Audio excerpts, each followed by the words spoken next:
people who reconnected with the one who got away? What happened? I used to work as a male escort, and I was contacted by Stacy, a stunning 37-year-old who wanted me to take her virginity. She was so beautiful, she could have had men paying her for services, so the fact she was calling me made me a little scared. Either way, when I arrived at her house, my jaw literally dropped. She had prepared an entire southern dinner for me and welcomed me in as if I was her own. We exchanged pleasantries, and after the meal, she led me to the bedroom. She then asked me to take my top off and dance for her. I obliged, and she started blushing, covering her face with a pillow. I then began initiating things further, but she suddenly stopped me and completely broke down. "I'm not ready. I'm sorry. I'm sorry, please don't hurt me," she yelled. She burst into tears immediately. I kneeled down beside her to ask what was wrong, but she wouldn't answer. She just kept crying. After consoling her for a minute, she regained the strength to speak and started opening up to me. Turns out the reason she had never done the deed, despite being so pretty, was because she had gone through things that made her terrified of intimacy. The thought of doing anything intimate, even consensual, freaked her out and brought her mind back to the hundreds of times she had been taken advantage of. I just held her for a while.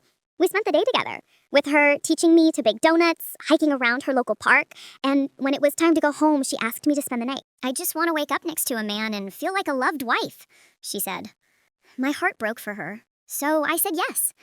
We cuddled each other to sleep, her nuzzling her head into my chest and thanking me for making today her best day in years. I woke up earlier than her the next morning and prepared an omelet for her before leaving.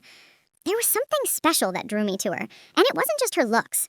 She was a broken soul. I think that's what it was. I never expected her to call me again, but a few days later, she did, and I felt a warm feeling inside me when I picked up.